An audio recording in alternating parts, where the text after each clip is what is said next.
এই দলং চাও কাম নয় রাজীব চাও কাম নয় ঠিকাদার রাজীব চাও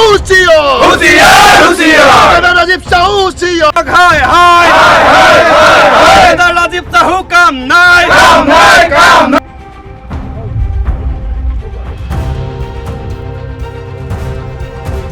নমস্কাৰ সাংবাদিক বন্ধুসকল, আপোনালোকৰ জৰিয়তে আমি কেশতা নদীৰ ওপৰত আমাৰ গাঁৱৰ ওপৰত থকা দলংখনৰ বিষয়ে আমি দুআষাৰ ক'ব বিচাৰিছোঁ। কাঠৰ দলংখনৰ বিষয়ে ইয়াৰ ঠিকাদাৰ হৈছে কোনোবা অখ্যাত ৰাজীৱ চাহু নামৰ ব্যক্তি। তেওঁ ইয়ালৈ কোনোদিনে অহা নাই। দলংখন এতিয়া নিৰ্মাণ সম্পূৰ্ণ নকৰাকৈ আমি গম পাইছোঁ যে লোক নিৰ্মাণ বিভাগে ইতিমধ্যে 30% বিল মোকলাই দিছে। ইয়াত আছে প্ৰায় 20-25 হাজাৰ মানুহ, 10-15-20খন গাঁও আছে।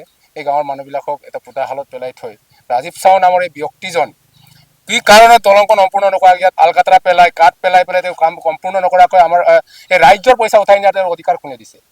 সেইকাৰণে আমি লোক নিৰ্মাণ বিভাগ আমাৰ হেৰি মুখ্যমন্ত্ৰী মহোদয়ক আমি কৈছোঁ আৰু লোক নিৰ্মাণ বিভাগ গিলামৰক আমি অনুৰোধ কৰিছোঁ যে এই দলংখনক চৰজমিন তদন্ত নকৰাকৈ আৰু কাম সম্পূৰ্ণ নকৰাকৈ কোনো কাৰণত পৰৱৰ্তী বিলসমূহ ৰাজীৱ চাহুৰ ক্ষেত্ৰত মোকলাই দি দিবৰ আমি অনুৰোধ জনাইছোঁ।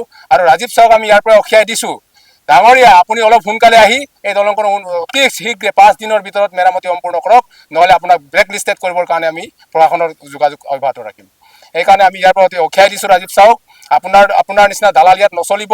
আপুনি কাম কৰক, আপোনাৰ প্ৰাপ্য ধন আপুনি মোকলাই লৈ যাওক। আৰু লোক নিৰ্মাণ বিভাগ অসম চৰকাৰক আমি জনাইছোঁ আপোনালোকৰ প্ৰত্যক্ষ হস্তক্ষেপৰ জৰিয়তে এই অঞ্চলবাসী ৰাইজৰ সুবিধাৰ্থে আৰু মাজুলী লখিমপুৰ চমু সংযোগী পথ হিচাপে গুৰুত্বপূৰ্ণ এই পথটিৰ সুবিধাৰ প্ৰতি লক্ষ্য ৰাখি ৰাইজৰ প্ৰতি সুবিধাৰ প্ৰতি লক্ষ্য ৰাখি সোনকালে দলংটো নিৰ্মাণ কৰিবৰ কাৰণে ৰাজীৱ চাহু নামৰ এই মানুহজনক সোনকালে বাধ্য কৰাই পেলাই দলংখন নিৰ্মাণ সম্পূৰ্ণ কৰি আমাক ৰাইজৰ সুবিধা কৰিবৰ কাৰণে অনুৰোধ জনাইছোঁ আপোনালোকৰ জৰিয়তে।